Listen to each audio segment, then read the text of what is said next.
Nem todos jogaram bem, mas todos venceram. Fluminense ontem, por isso essa nossa manchete, cara, talvez tenha tido, se não o pior, um dos piores jogos. Tecnicamente, os treinadores pedem tanto para a gente analisar o jogo além do resultado. Vamos fazer isso. O resultado foi ótimo, extraordinário. Ganhar do Colo-Colo fora de casa é sempre muito bom. Mas já que há sempre essa demanda que se analise o desempenho e não só o resultado, vamos analisar as duas coisas. Resultado, ótimo.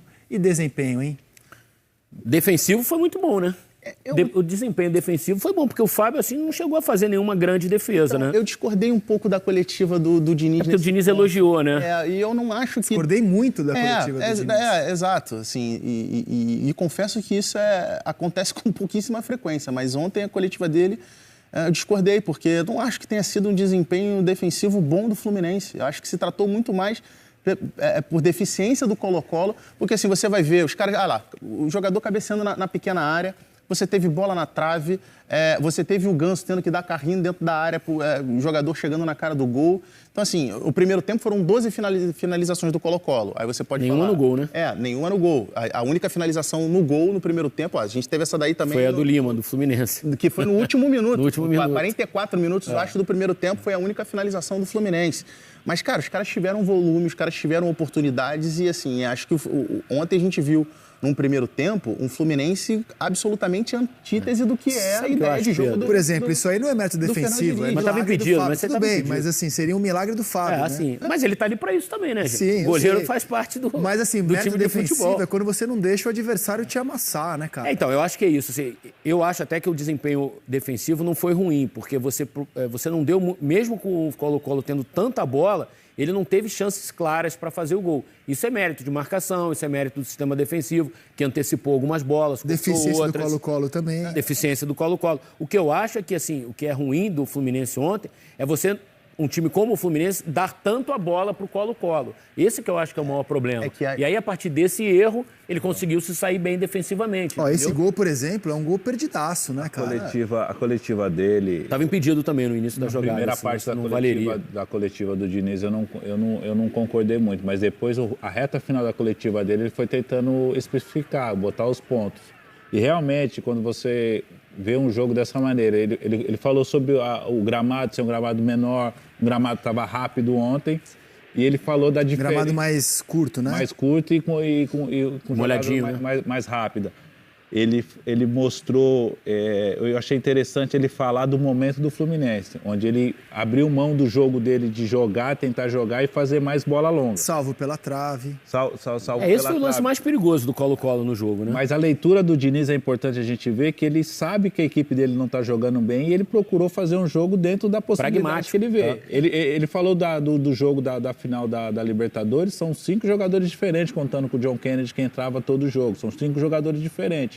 Então, hoje ele não tem a confiança de sair jogando. Ele atuou sem lateral direito ontem, era o Marquinhos improvisado. Aquele perigo de sair jogando, de perder a bola. Então, ele optou por essa bola mais longa. Eu acho que ele está fazendo a leitura porque ele sabe que o time dele não vive um bom momento tecnicamente, não é o mesmo Fluminense do ano passado.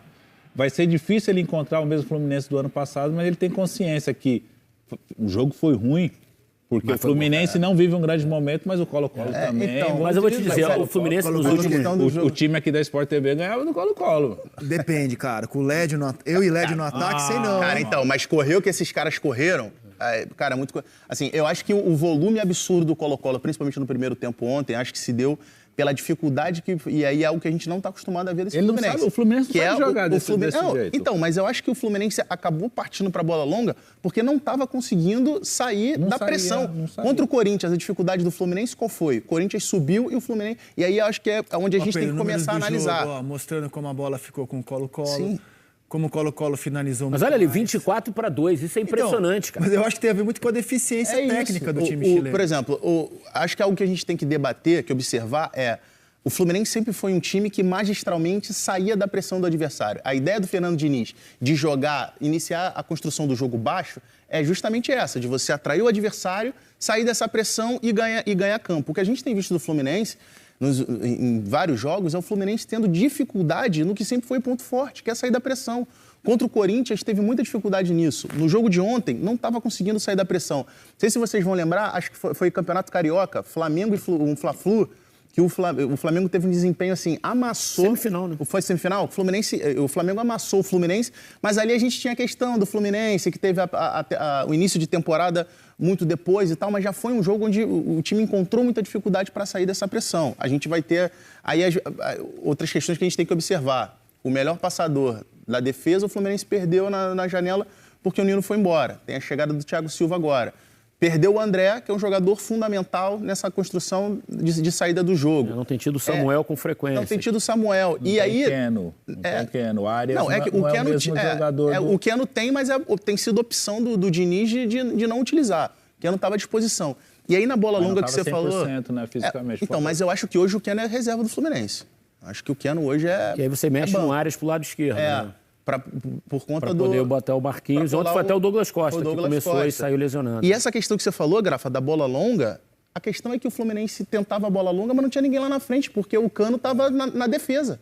Estava na linha do zagueiro, na linha do volante. Então quebrava, não é que quebrava, tentava a bola longa. Era uma bola mais esticada, alongada, né? Esticada, porque normalmente é sair jogando curto. Mas não tinha um cara lá na frente para de repente segurar essa bola, respirar o time, esperar os jogadores do meio. Já que você está tomando a pressão, quebrou lá na frente, segura aqui, o centroavante segura e chega o volante, chega o meia, chega alguém para você tocar a bola, girar, sai um pouco. É que eu acho que ontem o Fernando Diniz ontem saiu de campo também um pouco satisfeito, porque os últimos jogos o Fluminense vem sofrendo muitos gols, né? Havia levado 3 do Corinthians, levou 2 do Atlético Mineiro. Então, assim, uma hora você tem que segurar isso também, porque o time grande não pode ficar tomando gol toda hora. 3, 2, 3, 2. Com tanta força ofensiva. E ele não está com tanta força ofensiva, exatamente. Embora eu acho que ele não levou gol ontem porque o time é fraco, Colo-Colo. Mas diante do volume que o Colo-Colo teve, assim, a minha tese é essa, assim, diante do volume que o Colo-Colo teve, eu acho que o desempenho defensivo foi bom. Porque uma hora, mesmo um time fraco, uma hora castiga. Vai uma bola que desvia. Ontem, o Colo-Colo chutou inúmeras bolas e eles ficavam toda hora pedindo mão. Você vê pênalti. E os caras do Fluminense pareciam soldadinho de chumbo para não dar o pênalti, cara. Tudo amarradinho assim, totó, né? Cara, com cuidado, porque sabe que na Libertadores tava doido para dar. Tava doido para dar. O elogio que eu faço ao Fluminense é outro. Eu acho que, assim, jogou mal. Achei que jogou muito mal. O time tá mal. Assim, o jogo de ontem escancarou problemas que já vem sendo mostrados. Ninguém tá passando pano pra atuação do Fluminense. Claro.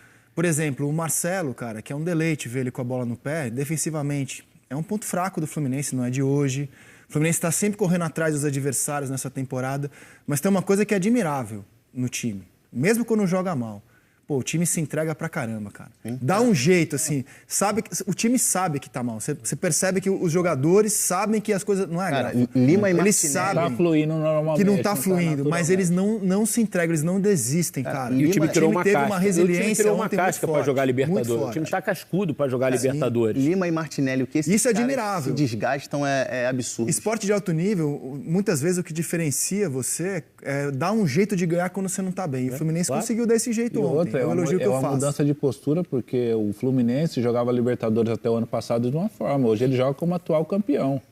Os outros adversários também vão... Porque eu acho assim, a campanha do ano passado, ela deu muita casca para esses caras, cara. Se você parar para pensar... Fase, né? Pô, mata-mata com o Argentino Júnior, aquele episódio do Marcelo, time com um a menos e tal... Pô, tomou pressão do Argentino Júnior pra caramba lá, conseguiu achar um gol no fim com o Samuel Xavier. E aí veio pro Maracanã também, um jogo pesado, duro, foi ganhar o jogo nos 40 e tantos já, no finalzinho. Aí com o Olímpia foi mais sossegado, embora decidir lá não é fácil e tal. Depois a virada contra o Inter. Jogando com um a menos no Maracanã. Jogou com um a menos, buscou o empate. É um time muito resiliente e um time que aprendeu a jogar esse tipo de jogo, entendeu? Então ontem foi um pouco isso, assim, ó. O que o André falou, não dá pra jogar bem? Não dá pra jogar bem. Vamos fazer o quê? Vamos empatar ou ganhar esse jogo aqui. A gente não pode perder. E o Fluminense sai de 3 jogos fora com 5 pontos. Sim, empatou com a Alianza Lima, empatou com o Cerro Porteño e ganhou ontem. 5 pontos. Agora, pro brasileiro, precisa ter uma evolução. Precisa melhorar. O brasileiro precisa ter uma evolução. Evoluir, evidentemente. Que é diferente da Libertadores. Porque já tem 2 derrotas e um empate no brasileiro. E já que a gente citou tanto a entrevista do Diniz, vamos mostrar esse trecho aqui para vocês. Eu achei que o desempenho defensivo foi excelente. A gente não conseguiu ter controle com a posse. A gente sabia que ia sofrer muita pressão aqui, o campo muito rápido. A equipe soube jogar o jogo e soube ganhar o jogo. A equipe jogou muito bem de uma maneira diferente que vocês estão habituados a ver. Então a gente soube se adaptar àquilo que estava acontecendo no jogo. Era um jogo extremamente decisivo. embora eles tivessem muita posse, tiveram mais posse e jogou mais no nosso campo, as chances de gol foram poucas. Então a gente soube neutralizar praticamente todos os ataques deles e o time está de parabéns por isso. Tecnicamente, o time não fez uma partida boa, mas o time, se você for analisar pelo aspecto defensivo, de entrega e de muitas coisas que até vocês criticam em alguns momentos, bola aérea, bola parada, sistema defensivo, o time deu uma aula hoje de sistema defensivo. Se você falar assim, a gente queria ter jogado um pouco melhor, queria ter jogado um pouco melhor, mas a gente veio, a coisa principal do que a gente combinou para esse jogo como estratégia era não sofrer o gol e a gente se dedicar ao máximo na marcação. Então a gente estava com dificuldade para jogar, mas a gente soube jogar um outro tipo de jogo. Então o time está de parabéns por isso. Então quanto ao desempenho, se for pelo desempenho defensivo, a equipe jogou muito bem e tecnicamente a gente não conseguiu se encontrar muito no jogo, principalmente no primeiro tempo. No segundo tempo a gente alterou um pouquinho a maneira de sair de trás, as bolas médias. O Ganso entrou mais no jogo, e quando ele entra no jogo o time acaba tendo mais posse, o jogo clareia, e isso deu uma sustentação melhor para a gente na parte técnica. Mas eu, de maneira geral, eu gostei muito do que como a equipe se comportou como um time que soube se defender e jogar diante de um adversário muito difícil aqui no Chile. Falou também pela primeira vez sobre o reforço que ele vai receber na janela de julho. Thiago Silva, dá uma olhada. O Thiago vir para o Fluminense é um presente para o Fluminense, é um presente para o futebol brasileiro também. Trata-se, na minha opinião, de um dos grandes jogadores dos últimos 15, 20 anos aí do futebol internacional. Conseguiu jogar em alto nível até hoje, uma regularidade impressionante. A última Copa do Mundo que ele fez talvez tenha sido a melhor Copa dele. Foi talvez o melhor jogador do Brasil, um dos melhores jogadores da Copa, na minha opinião. Então a gente vai poder contar com um jogador de nível internacional hoje, que ele conseguiu preservar o rendimento dele, apesar da idade. Pode ser. Queria falar com vocês sobre os reforços do Fluminense, mas antes, já que o Thiago, informei, vai poder jogar a partir de julho, uma menção que a gente acabou não fazendo em seleção brasileira. O Galo não tem reserva para o Arana. Arana é convocado para a Copa América, o Rubens está machucado, janela está fechada. Aquece aí, Scarpa, talvez seja a única opção para jogar de lateral esquerdo nesse momento no time do Milito. Voltando ao Fluminense. O Thiago Silva, no ano passado, o Fluminense foi campeão da América. É a primeira vez que um campeão de Libertadores tinha no seu time titular 7 jogadores com 33 ou mais anos. Então, assim, já foi algo incomum, inusual, inédito o que o Fluminense fez no ano passado. Pelo menos em se tratando de Libertadores é um fato, nunca tinha acontecido.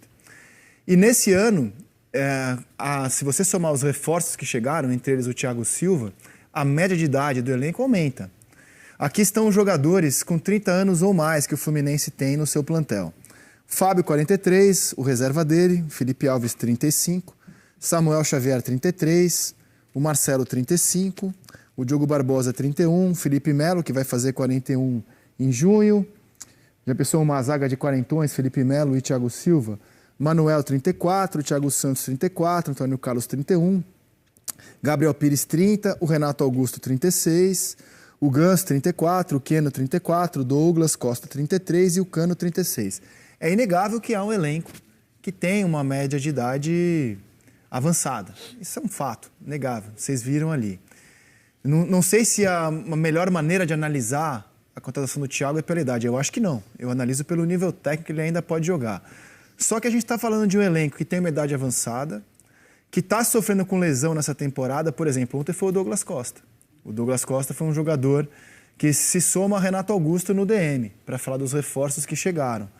E é algo que o Diniz vai ter que driblar nessa temporada, cara. O Gabriel Pires mesmo quase não tem conseguido jogar, né? Jogou muito pouco até agora no Fluminense. Foi um pedido do Diniz também, né? Essa questão da idade, eu acho que ela tem que ser analisada caso a caso. Assim. Os jogadores ali de 30 abaixo, eu não vejo grande questão. Agora o cara já, a partir ali dos 36, 30, aí tem você pode ter uma defesa 39. Com Marcelo, 36, Felipe Melo, 41 e Thiago Silva, 40. Exato. Acho que eles terão durante a temporada. É bem inusitado isso. Sem dúvidas é uma questão. O que a gente viu no ano passado, o time do Fluminense. E o Samuel novinho com 33 na direita. Então, assim, então, seria uma defesa bem assim, daquelas. Por exemplo, você tem o Samuel com 33, mas que voa. Assim, fisicamente é um cara muito privilegiado. Agora, os outros 3, o Thiago Silva, apesar dos quase 40 anos, é um cara que fisicamente não é mais um zagueiro rápido, não é um zagueiro que se destaca pela velocidade, mas é um cara que não se machuca tanto. Agora, os outros Também 2... a média de jogos dele na temporada europeia, eu fiz essa soma pelo Chelsea, é de 36 jogos por temporada. Ou seja, não dá pra ele chegar aqui no Fluminense e jogar quarta domingo, quarta domingo. Não dá nem um brasileiro, né? Não dá nem um brasileiro, exatamente. Agora, o lado esquerdo da defesa, principalmente, Felipe Melo e Marcelo, essa é uma questão. Principalmente quando você não tem um André ali, que é um cara que, assim, cobrindo espaço, é um absurdo. Na temporada passada, acho que o que acabou possibilitando o Fluminense ter um time recheado de jogadores muito experientes era a forma com que o time jogava, de ter a bola no pé sempre durante muito tempo. Então, quando você tem a bola no pé, naturalmente você se desgasta menos fisicamente, porque você não está correndo atrás da bola. Então, eu acho que isso acabava, de certa forma, propiciando. Agora, por exemplo, em jogos como o de ontem, onde o Fluminense teve menos de 40% de posse de bola durante quase o jogo inteiro, é uma questão, você conseguir ter intensidade, você conseguir marcar, cobrir espaço o tempo todo com jogadores ali numa média muito alta de idade. O que você acha, Grafá? Cara, é difícil, velho. E assim, o Diniz é um cara que ele treina bastante, né? Além do jogo ser muito intenso, o Diniz é um cara que os treinamentos dele são longos, são intensos, não são longos, é bastante intenso, mas é aquilo, é encaixando peças ali. Eu vi, acho que estava no redação ontem de manhã, acho que era o Éboli, e ele falou uma coisa que você perde na condição física, mas você ganha na qualidade, na técnica, na cognitiva dos jogadores. São jogadores muito inteligentes, que sabem, da mesma maneira que ontem eles fizeram a leitura, que tecnicamente não vão bem, vamos na raça, vamos tentar buscar.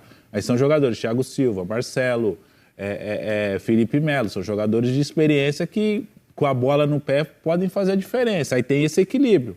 Quando o time está bem, vai ser equilibrado. Quando o time estiver mal, vai ser sempre a tecla. A idade dos caras, a idade dos caras, a idade dos caras.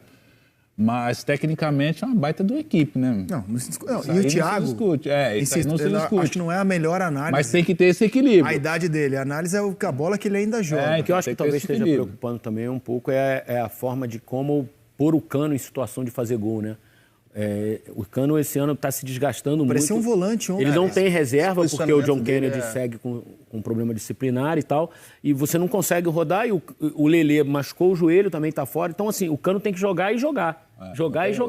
E ele já é um cara de 36 anos. E já teve algumas lesões. E a forma como ele se desgasta em campo, isso vai acumulando. Porque ele é um cara que treina pra caramba, é um cara que não nega treino, é um cara que joga 90 na intensidade que ele jogou, como você falou. Ontem ele estava atrás do Ganso até em alguns momentos, marcando.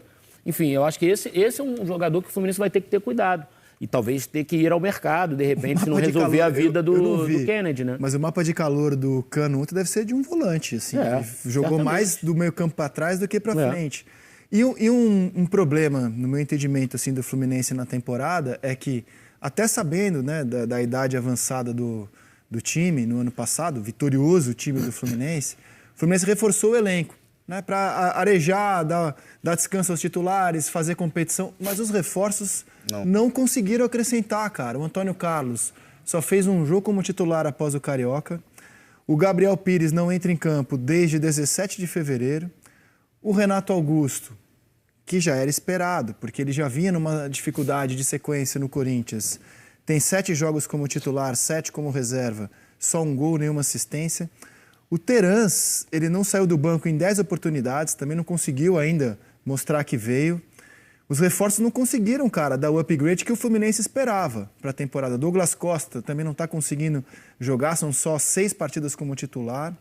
O colombiano Lucumí teve apenas 18 minutos em campo.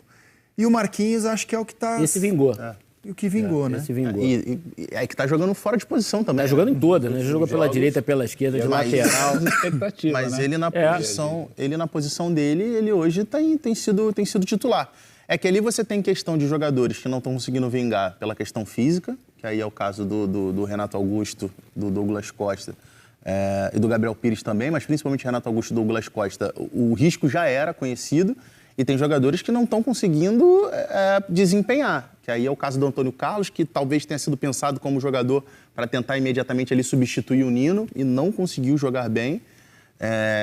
E o Terans, que também Terence se também, imaginava, né? Por ser jovem, se imaginava um cara que esperava pudesse mais agregar, dele, não está conseguindo jogar. E jogadores importantes também que não vivem um grande momento ainda, por conta da condição física, por conta do Fluminense ter se representado depois, porque foi campeão ano passado, é normal. A gente não vê o mesmo Arias do ano passado, a gente não vê o próprio Marcelo, o próprio Ganso, o Keno com problema físico, ou seja, são jogadores que o ano passado foram fundamentais. E para esse sistema de jogo, para essa característica de elenco que o Diniz tem, você jogar com a bola é uma coisa, você jogar sem a bola é outra. Um outro jogador também que eu acho que, por problema dele, e acho que o Diniz vai tentar recuperá-lo, é o Alexander, que apareceu de uma forma exuberante ano passado, até se lesionar, depois voltou, era um titular absoluto do Fluminense, jogando muito, as pessoas criaram muita expectativa no Alexander. Ele entrou no Douglas. Mas assim, não tá, aí teve problema disciplinar de 2, 3 semanas atrás, junto com o John Kennedy, enfim, foi afastado, voltou. É um menino, vai tá tomando porrada na vida, vai aprender e tal, mas assim, ele precisa como atleta ser recuperado também, e ele querer, e o clube também, porque assim, é um ativo, como o Grafa falou, e é muito bom jogador. Muito bom jogador. E tem um outro problema, a gente estava falando de desfalque de Copa América, você citou a questão do Arana, o Fluminense vai perder o Arias na Copa América. E é um jogador que é difícil você pensar numa reposição para o Arias, alguém que esteja desempenhando como o Arias, principalmente se a gente pegar a temporada passada, é um cara que é difícil. Vai ser o Marquinhos ali na direita. Ó, a lista da brasileira tirou o Bento e o Arana. Espera chegarem as listas de outras seleções. Essas vão fazer muito mais estrago. Vão fazer Flamengo muito mais com o Uruguai, quando sair a No lista. grupo A, o Fluminense, com a vitória de ontem, está virtualmente classificado, ainda não é matemático. Chegou a 8 pontos. O Cerro Porteño tem 5. Só um desastre esportivo tiraria o Fluminense. Colo-Colo tem 4, Alianza Lima 3. E adivinha o que aconteceu também na arquibancada? Gesto racista de torcedor do Colo-Colo. É no Uruguai, na Argentina, na Venezuela, aonde tem time brasileiro em campo, a gente encontra um gesto racista na arquibancada.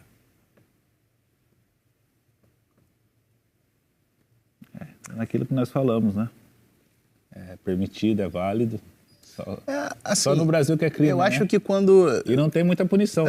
Acho que quando a gente vê isso se repetindo em vários lugares diferentes dentro da competição, acho que fica muito claro que, na verdade, aqui não é uma preocupação da própria instituição que organiza a Libertadores, né?